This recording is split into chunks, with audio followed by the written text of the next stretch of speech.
So, hey, nice to see all of you here.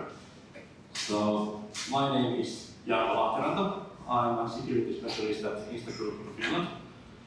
I've been working in security for about 7 years now. Started out as an ethical hacker and then moved on to the Finnish Cybersecurity Center, and the last three years I've been working on product security, so securing all the embedded devices and IoT stuff and that sort of stuff.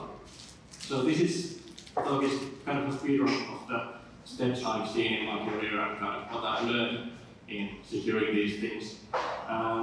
When I'm talking about devices or products, I'm usually talking about IoT devices, electronic devices, and that sort of stuff, and more on the kind of platform side than on the application side. So, yeah, Gary McGraw talked about bugs in his keynote. See, he said that you can just throw it out and hit a bug, so there's a lot of them. So I'll talk a bit more about what it actually takes to get them fixed. Yeah, here's my handle. You can find me as Narnak, pretty much all around. And also the standard disclaimer that my opinions and ramblings are my own and may or may not reflect the opinions of my employer. So, yeah, I started out as an ethical hacker, and for a while it was really fun finding these vulnerabilities. But after a while it kind of started feeling like this game of whack-a-mole, so you find the same vulnerabilities all over and all over again. So, yeah, the ways you can of course fix them. The worst example is that you have an XSS and you have the port of alert 1, and then the customer just blacklist this alert 1, so if you say alert 2, then you actually still have this XSS there. And yeah, you should of course fix this actual vulnerability, but I found myself saying quite a lot that yeah, here's a report, so these are the vulnerabilities we found, but you should really try to find other similar things. So if you have SQL injection, check out all your different SQL queries to see if there are other similar vulnerabilities there. And even better, try to make your database queries in a way that there's no possibilities for SQL queries, SQL injections. But yeah, I kind of realized that it's pretty easy to give advice that's technically correct, but basically pretty hard to do or useless in practice. So let's take an example of fixing default credentials. I think everyone knows this. You shouldn't have default credentials on your device, and that's a good advice. You shouldn't have them. So how do you fix this? Well, you can force the user to create a password the first time that they're using the device. And that's cool. I think the Raspberry Pi nowadays uses this tactic. But what if there's no user interface? What if you're just building some smart sensor? Then there's no way to create this password on first use, right? So the next solution, well, just have the device enroll to your backend on the first use. Cool. That works, but it also means that another attacker can just enroll any device if they want. They can just create phony devices on your system because you don't have any way of kind of knowing that the device is legit. Okay. So what then? Well, maybe we pre-install keys on the devices. So that works. But of course, in that case, you need to build the capability of pre-installing these keys. So when you build the device, you have to, on the provisioning stage, you have to give each device its own keys and its own identity. And of course, if you're kind of late in the game, you already have devices in the field, and they won't have these keys, so it's a bit difficult. And also, when talking about keys, you're kind of edging closer to, well, do we need a PKI? Do we need a public key infrastructure for this? And yeah, key management is hard. Like, cryptography turns any problem into a key management problem, basically. So when we started out with this simple advice of don't have default credentials, you can easily end up in this kind of rabbit hole of, oh, boy, this is going to be actually quite difficult. So, yeah, let's move on to talking about, well, hackers versus developers in general. So, of course, hackers, we focus on breaking systems. And like, this is a great conference for that. There are awesome presentations all around about this. And when we think about developers, of course, they don't focus on defending systems. They focus on getting things to work. So the incentives and goals are completely different. And if we think about this as a kind of attackers versus developers, then that's not really a fair fight. But nor it should be, because this whole mindset of red versus blue and security versus developers, it's not doing any favors for anyone. So, of course, we are both on the same side, and we are working together against the people who are actually trying to break into our systems. Another kind of thing that's said a lot is like attackers only need to succeed once, and defenders need to succeed every time. And I don't really agree with that. If we think about breaching an actual company, it usually takes more than a single vulnerability to actually do the breach. So you have to do it in steps, and every step is an opportunity to get caught. But this kind of illustrates the point with that when we're trying to build secure things, then we would like to kind of get all the vulnerabilities. We would have to, and on the attacker side, on the finding vulnerability side, you can just really focus on that one single vulnerability. So the mindset is quite different. Which brings us actually, and of course, defenders have really limited resources. So you have to prioritize what you're focusing on, what's the biggest threats, what's the biggest risks, and So let's talk about priorities. So you spend a lot of time working on finding your vulnerability. Like we've seen people, it's incredible what's being done here. So of course, this vulnerability is the top priority for you. And you go to the devs saying, hey, I found this. This is a top priority. We need to get this fixed.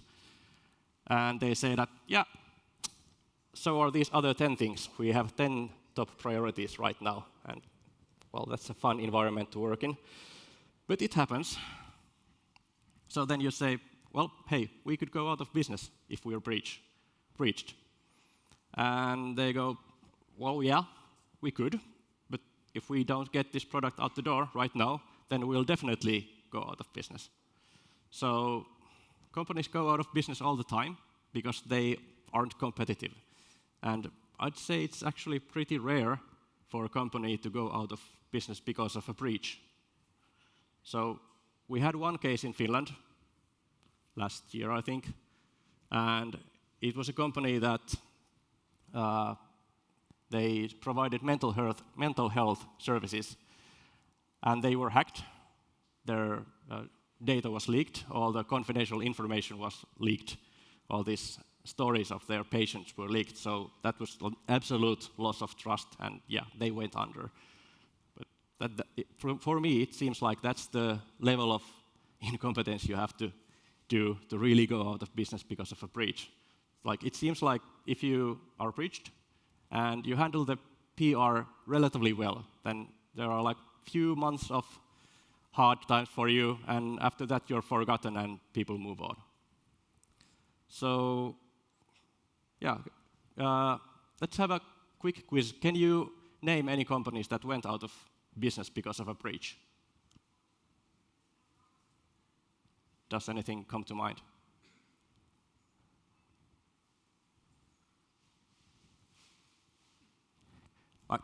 there have been huge breaches, like Sony had a huge breach. They're still in business, so there have been breaches, but they don't necessarily have as big an impact as you might think.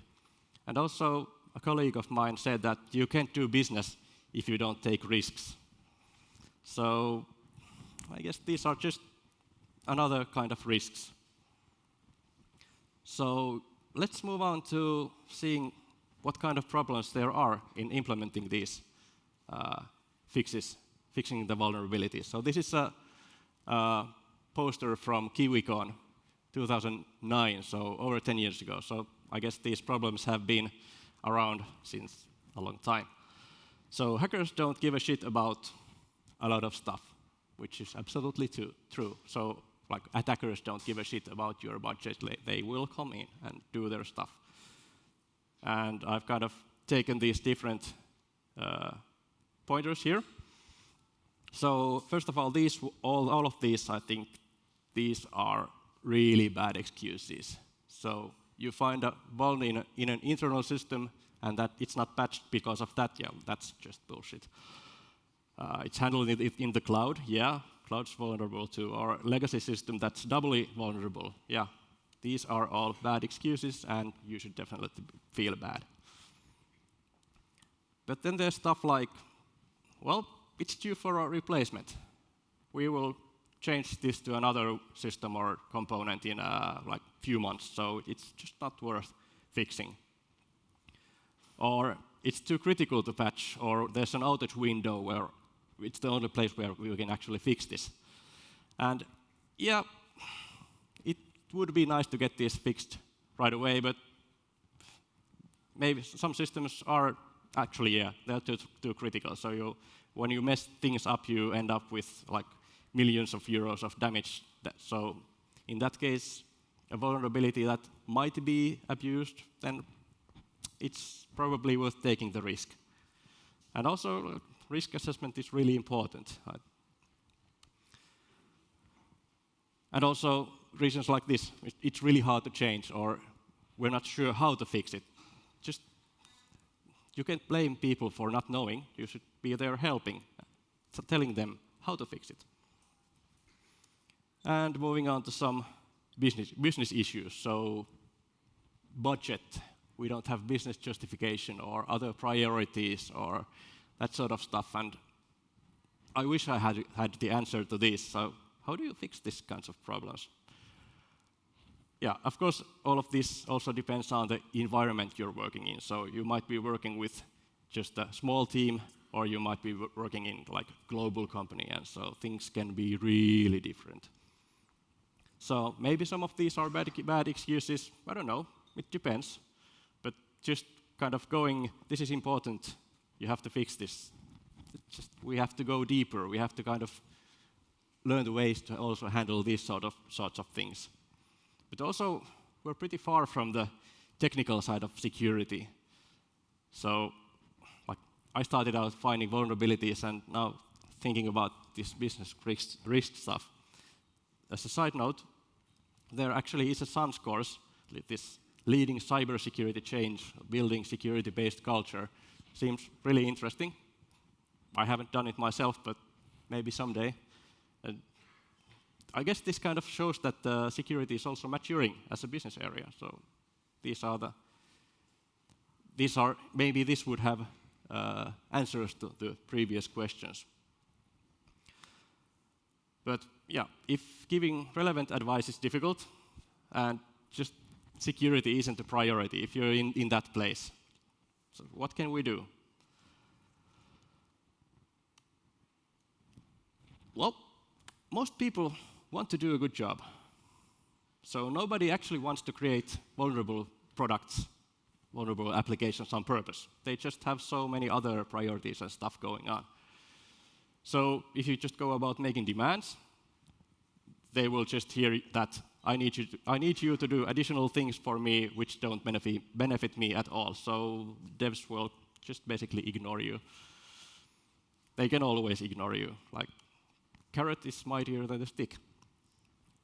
So if you can be helpful, if you ask something, but also give something in return, then that already helps a lot. And you should really be building trust between the devs and the security people. Because like, oftentimes the devs know that they are doing things securely, but they don't know how to get help. They have all these issues. They don't know. They don't have anyone who's kind of rooting for them. And when you get their trust, then you can actually also get a lot of information. You don't have to kind of figure things out yourself, because suddenly they come and tell you that, yeah, actually, we also have this and this and this as a problem. So then you actually have a lot more material to worry on, but also to kind of bring forward to the management. Because the management buy-in is super essential. So you can try to build security up from bottom-up approach, but it only works so far, because sooner or later you're going to need more money and resources, and that's going to basically need management buy-in. Yeah, fun stuff. But let's move on and talk about this technology side. So why are our IoT devices insecure? You've probably all heard that the S in IoT stands for security. So the first obvious answer is that just this old hardware doesn't support having these security features. But wait, we do have like trust zone for Cortex-M and Cortex-A.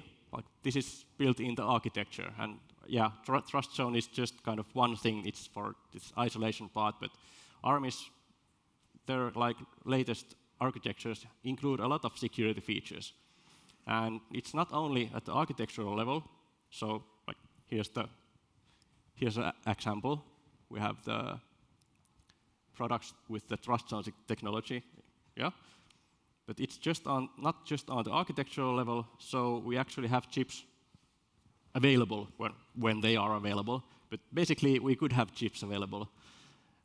So here's the STM32U5, which has received like ARM platform security architecture level 3 certification. It's kind of designed for security. They have all these different things. They have hardware support for security. So you can't just say that, well, the support isn't there. There's nothing we can do. So yeah, secure data storage, hardware unique key, active tamper detection, internal monitoring, can erase secret data in the event of perturbation attacks. And of course, like we meet this and that standard. But even if you have this support available, that might not help because, well, we're still using older chips because they are cheaper, because it takes money to change to a newer model. And of course, they might not know how to use these security features. Even if you have a new chip that has great features, you still have to make use of them. So if your chip has trust zone, but you don't use it, well, it's just there. So you have to make use of them on the architectural level, and again, in that you will need help from the security guys. And girls, of course. A good outline on the things that you need on this architectural level.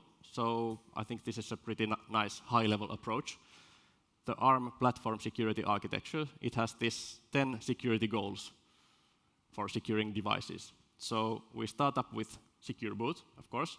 We make sure that we are running authentic code that hasn't been tampered with. Then you also need to have secure updates so that, well, you can keep the device updated, and also that the bad guys can't get their code in that way.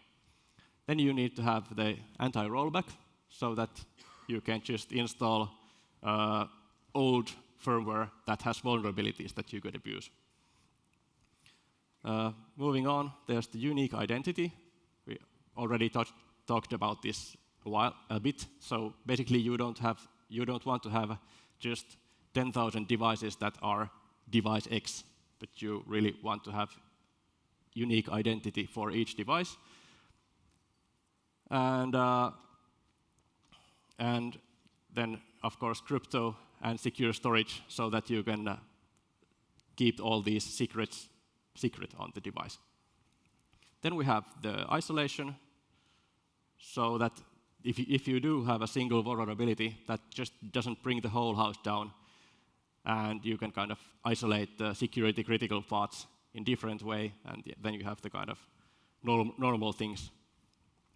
And finally, this has been a kind of revelation for me, this security life cycle. So what it means is that when you ship a device, then you kind of lock it down, secure it, so that it's in a secure state.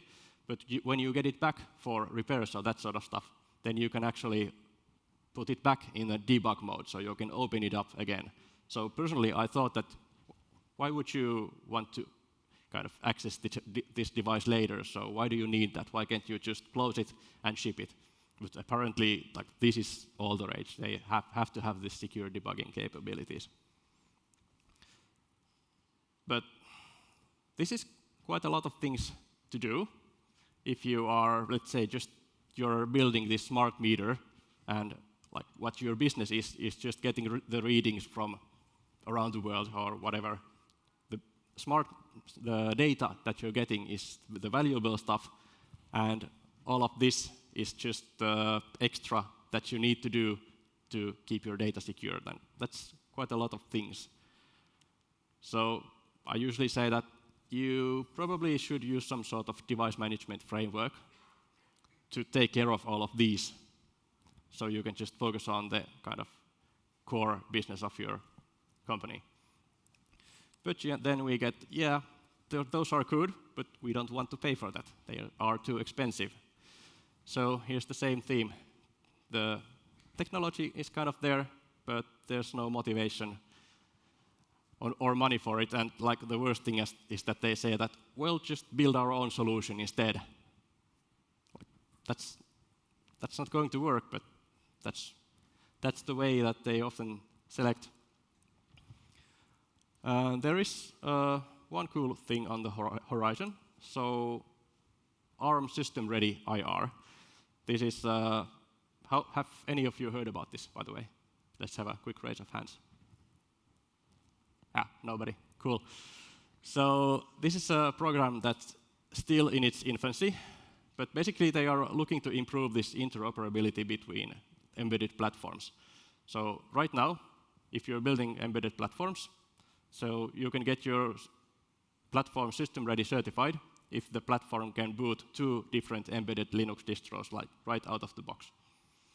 And the idea is that you don't need to build the whole stack from the scratch, which makes it a lot cheaper and easier to maintain. And they also have security things in the pipeline. So this is very much work in progress, but here's a kind of vision of things that could be. And when we compare this to the ARM PSA security goals, then there are similar things here. So you have this isolation, different containers and encryption and secure services, secure boot, so on. If you're even mildly interested, go check out this video from Linaro CTO, Grant Likely. He has a great presentation about ARM System Ready IR. So, this would be a great step forward in securing these devices, because if you have more commonality, then there's also more sense in kind of building security on that platform. And if you learn to do it once, then you can also do it the same way in another place. You don't have to kind of learn ST's way and NXP's way and that sort of stuff. And kind of this also shows that the more security you get built in, the more the better, because it's just building these things by hand is complex and expensive. So, one day, let's say that your boss comes to you and says that, now, you are in charge of securing this product. What do you do? Like, you can dig into your experience, figure out what kind of vulnerabilities you found and what's usually important, and kind of figure out the things you should watch out for, and you can probably do a pretty good job with that. But how do you know that you didn't miss anything? And when you're doing a good job, how do you communicate to others that we are actually doing a really good job? Now, this is really a secure thing. So standards really help with this, and yeah, this should be fun. I really don't like standards. My eyes glaze over when someone comes up with a PDF saying, hey, can you like compare these two standards and tell what's the difference? Is this good? Like, oh, no, please don't. But still, standards are a good tool. And just as with any tools, the key is how you use them. So the bad way, of course, is just we have to check all the boxes so that we are secure. That you get that a lot. You get that a lot. But the way I see it, these standards can provide this baseline. So if you are compliant with some standard, then we know that, okay, you're at least there. So it's a good place to start the talks. And also, it's a great tool for not reinventing the wheel. So if you just start from the scratch and you build up this program, then you might find out that, oh, actually, these are the same things that are in this other standard or guideline, and it has these 3 additional things that we actually should be doing. Of course, there are a lot of standards, so the next problem is picking one, and we're going to go through all of these. Now, of course, we're not. But you can see that the security standards touch on both the security requirements, so stuff like you should use this and that crypto algorithm and so that sort of stuff, or you should have password length of blah, blah, blah, and you should have secure this and that. But then there's also the process side, because if you just define all these requirements, then that doesn't mean that they magically appear in the product. So you have to have the actual processes for doing that in practice. And you also need to make sure that the products stay secure over time. One standard we could take a look at is the OWASP application security verification standard. Let's take another quick raise of hands. Who here knows of OWASP, the Open Web Application Security? Yes. Great. So that's what I expected. Sometimes people haven't heard about it, and it's strange. Anyway, the Application Security Verification Standard, ASVS, is pretty known.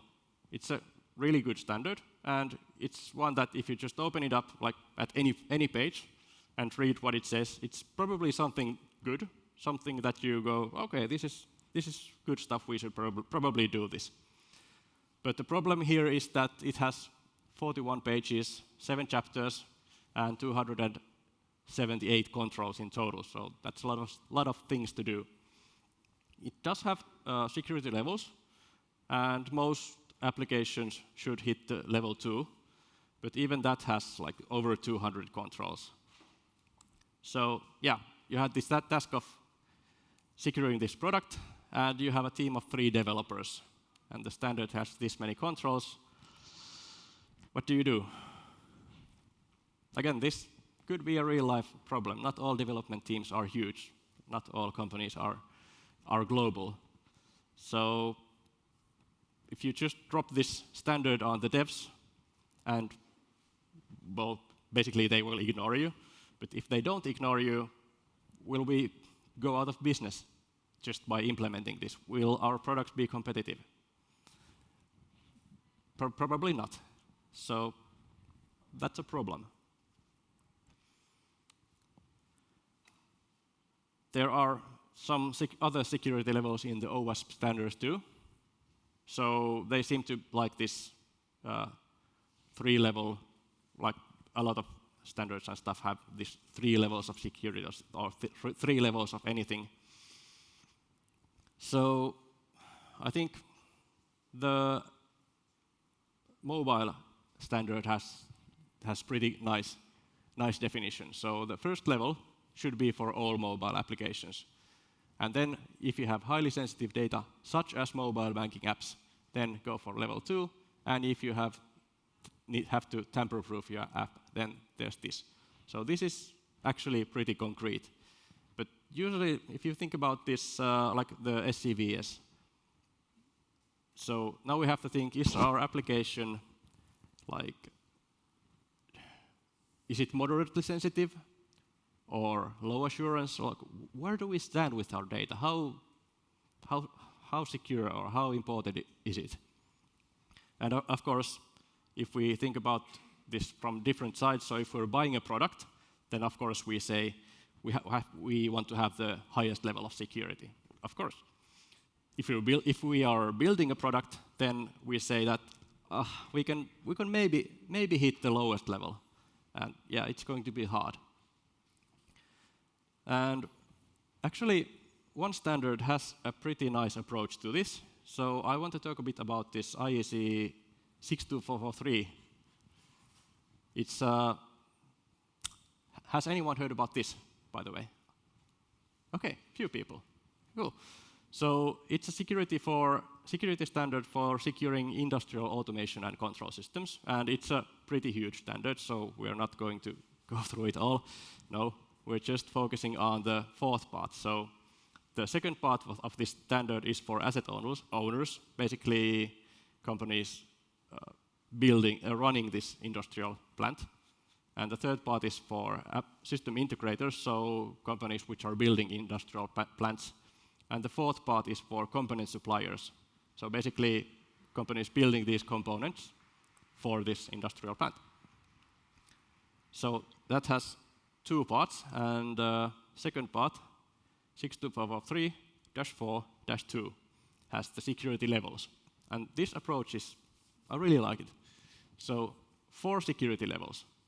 And the first level prevents unauthorized disclosure of information just via eavesdropping or casual exposure. So we don't even have an active attacker here.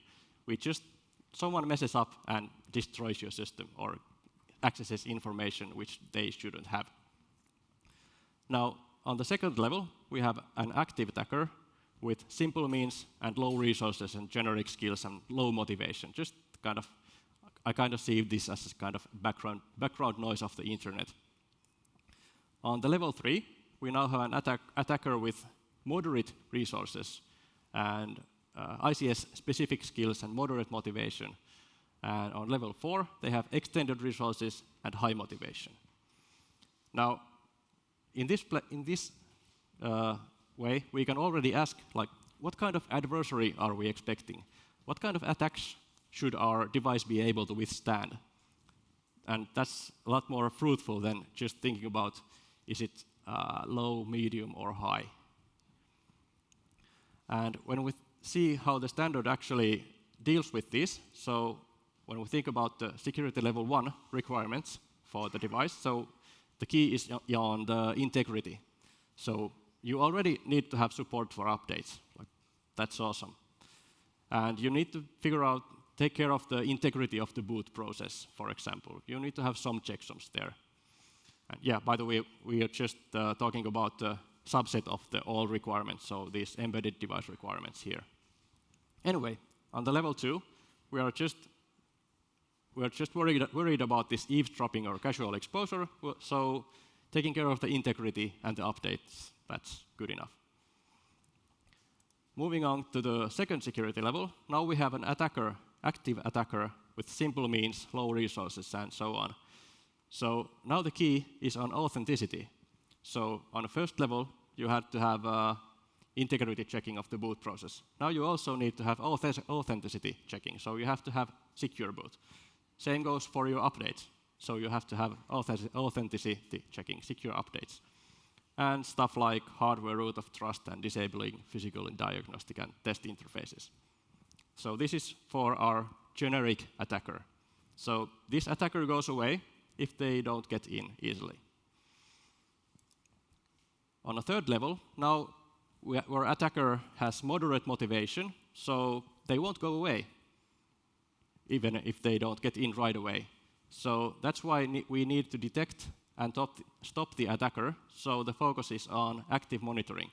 So we have all the previous requirements, but also active monitoring and logging of this debug access and automatic notification of physical access. Right. And on the fourth level,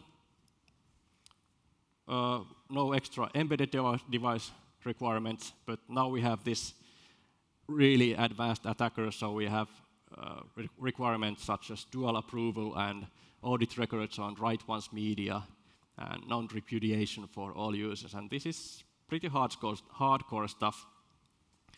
And now we can think that, like, would you want to have this on your home router?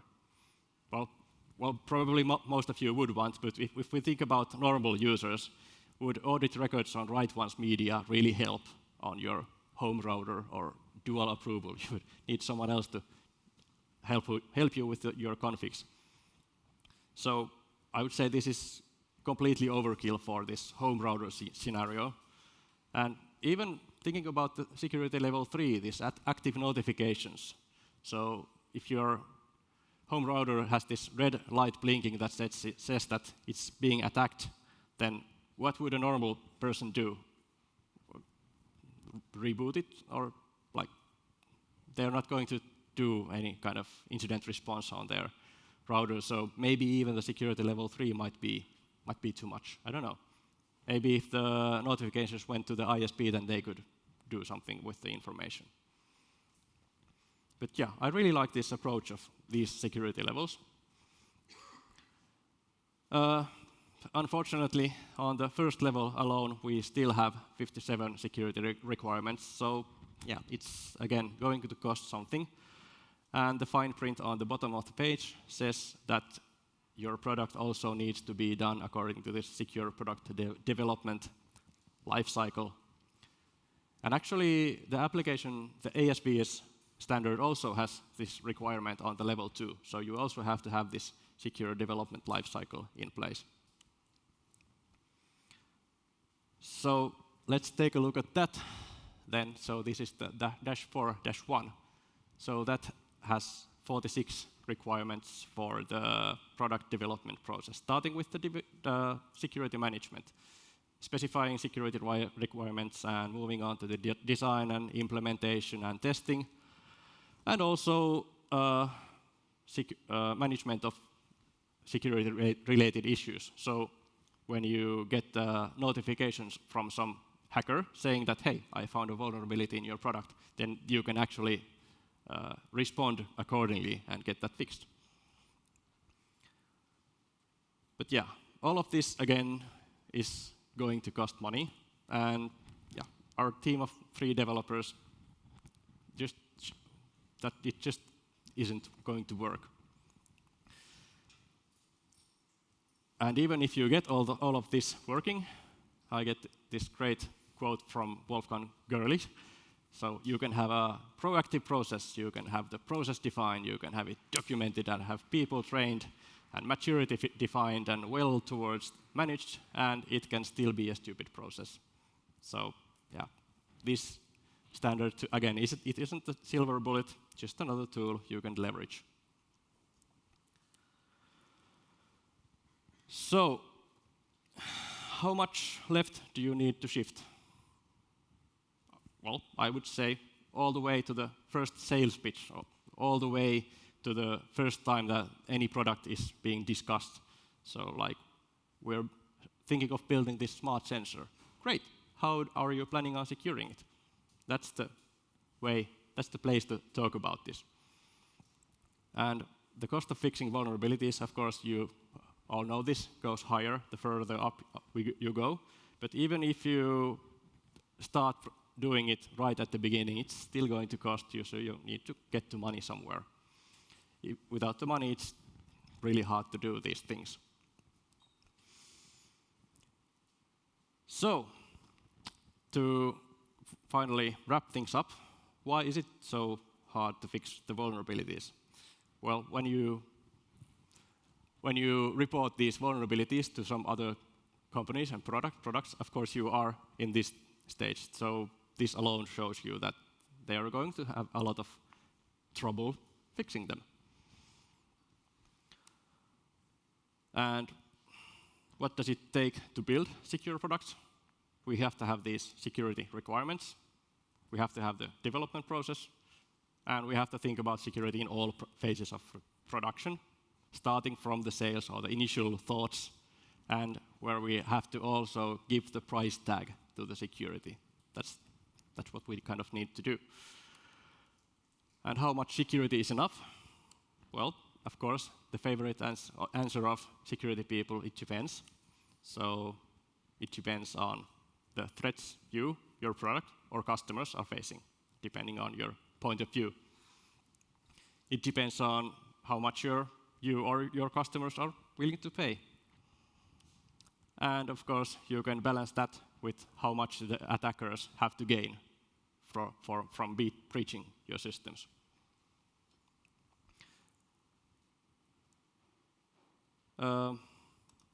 Security has a cost. I think I've said it enough already. Higher security level needs more requirements. Those requirements don't get fulfilled for free. So it needs to be priced separately, and we should get the customers to actually demand it and be willing to pay for it. How do we do that? So security labels is one solution. So here's the Finnish Cybersecurity Center's security certificate. So we have these security labels that you can get if your product fills the requirements. That's one way. So you can actually see which products are secure and not when you are like at the store comparing different devices. And if that doesn't work, well, we also always have the government regulation route. And I kind of wish that would come through, so that would even put even more pressure into actually building secure things. So we actually know how to secure products. The technology and the standards are there. And I kind of wanted to say that the motivation isn't, but the future is looking brighter. So I'm seeing more and more demand for security, like this IEC 62443 is popping up more and more in different places. So there is more momentum building up in this direction. Like the open source community also is stepping up to tackle this supply chain side. So we have SALSA, we have OpenSSF scorecards, we have dependency track and that sort of stuff. So there's really promising things going on in that place as well. And like Macro said in his keynote, we've already done a lot of progress. So just these wins in this secure development side are pretty boring.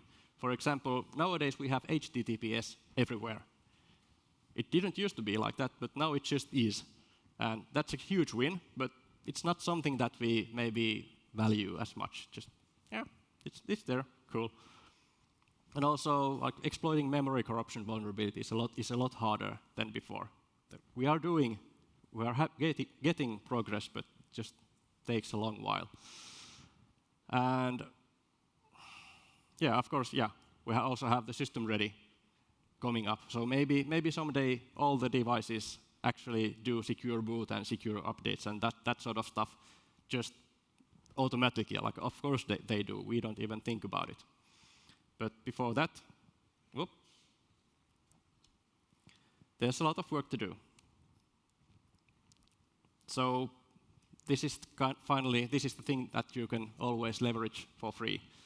So just most people want to do a good job. So build trust between security people and the developers, and build bridges toward the management so that you can get the resources for doing the security work that you need. So that was my presentation, and now it's time for questions and answers.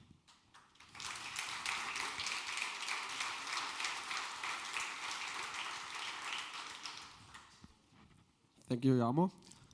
Do you guys have any questions?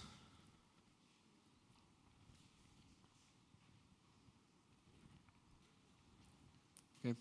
You have a question? No, okay. Okay. All right. Then thank you very much. Thank you.